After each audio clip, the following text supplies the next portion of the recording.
What's happening, everybody? This is Max here, aka 69MF from Jelly Biscuits, bringing you a vlog video. So, this one actually relates to all of you guys, not only to myself and to my personal life, so I wanted to share that on this channel rather than on my blog channel. So, yeah, so, as you guys know, might know at least, I've finished my psychometric test like a few weeks ago. And psychometric test is actually an Israeli version of the SATs that you have to do in the States.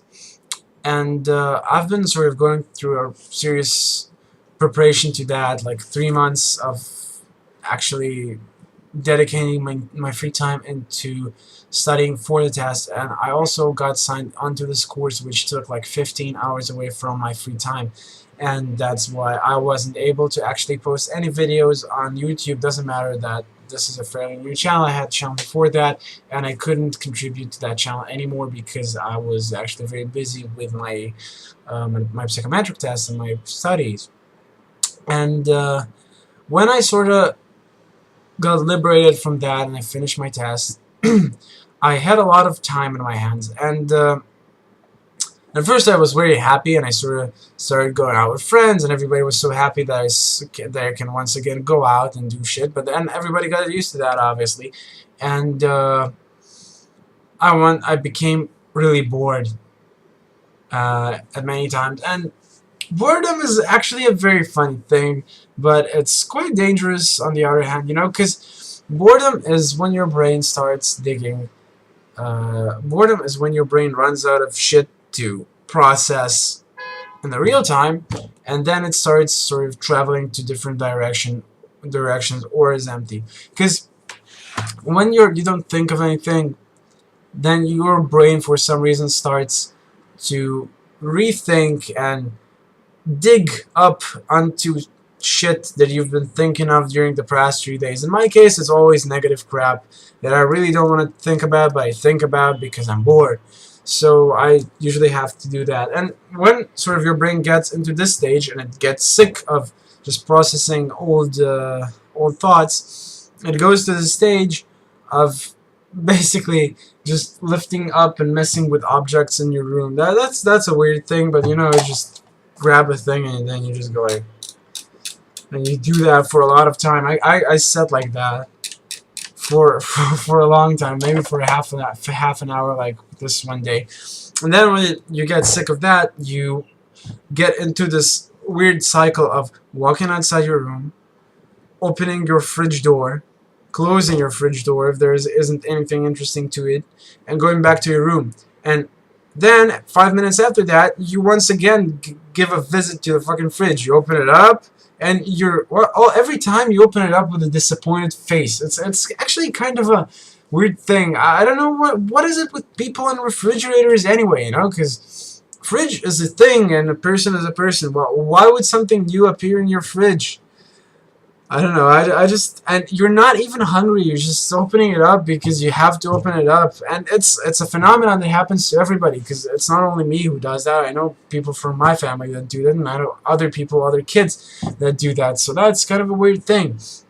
Anyways, so at first it's like stupid and boring and annoying, but eventually it gets kind of depressing. Because when your brain really starts processing too much of the shit that you were thinking during your life and stuff, and when it starts sort of recalling things that you don't want to think about, it gets quite sad because you get depressed.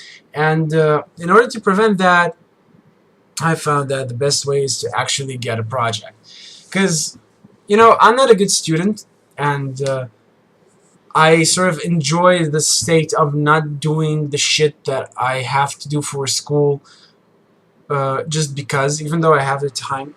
And I just found that if you do your homework, and if you do the project that you have to do, and if you actually prepare to exams and you study, then it takes away a lot of time, and it leaves you just enough for you to have your social life going on and not be bored at the same time. So you still have free time, you still have your social life and your friends, you still have time to sleep, and you have time to do that. And that's kind of a safe bet because, you can always revert to just like not doing any of the school crap and have a lot more for spare time, but that's only if you want that. So anyway, so what I've done is I've started doing homework for a change and preparing for exams. Started making these videos for you guys to actually keep my mind going on, and I've been double posting every day because I just have the time sometimes. So I just do that in order not to process too much negative thoughts. And I started getting random projects. For example, I had this airsoft rifle in my room that I hadn't been touching for a long while, and it's a good airsoft rifle. It's just that something went fucked up with its electronics, and I just decided to overhaul it. You know, I just wanted to put a new stock on it, a new foregrip, maybe change the, maybe put a few rails on it here and there, attach a new sight, do that kind of shit. And the thought of sort of designing this thing and drawing little sort of sketches of your future gun, your future project, and the product that you want to get is actually getting me out of the state of being bored. Then it doesn't have to be something expensive that you have to pay money for, like this project, for example. It can be something arty and small. If you wanted to draw, you can learn how to draw because now you have the time since you're bored. If you want to paint, you can learn how to paint. There is lots of stuff you can do that. You can learn how to use Photoshop. You can try to write a novel, a short story, send it to some competition. There are many things that you can do with your time. First thing I started off is actually taking this magazine here, which is a high-capacity airsoft magazine that is non-functioning because there's a bolt inside that got loose, and it made the whole mechanism fail. I mean, this thing right here still spins, but it doesn't actually get the BBs up to the gun itself, so there's no need in that mag anyway. So it's empty, and it was laying around my room, and I was sort of thinking of stuff to actually do with this magazine, and I came up with this idea of sort of relicing it, making it look really old, and making some engravements on it. So I'm not sure you can see the relic actually, but there is quite a bit of it going on the magazine itself, and it looks, I don't know, I would think it's from the Vietnam War. Maybe I'm just flattering myself. And there are a few engravements, and that took some time actually. So on the back here, it says like "Never Forget." You can see that, and which is pretty cool. And then there's like First Cavalry, and there's Born to Kill 56 to 75, and then Airborne 101, 39 to 45. And I'm sort of very proud of that, you know, because I used pure boredom to actually make this thing, which is pretty in my opinion. I mean, I like it. It's on my table. I enjoy holding it, playing with it, reading the engravements. It's fun. So there's no reason why you can't do that kind of stuff. And I highly recommend it for you if you're bored. So if you're a bored person, I hope I helped you out, and you now have a purpose for your time. And if you're not a bored person, then I hope I sort of entertained you for your free time. So yeah, so if you guys enjoyed the video, make sure to subscribe and like, comment, tell me what you think. And yeah, till next time guys, peace.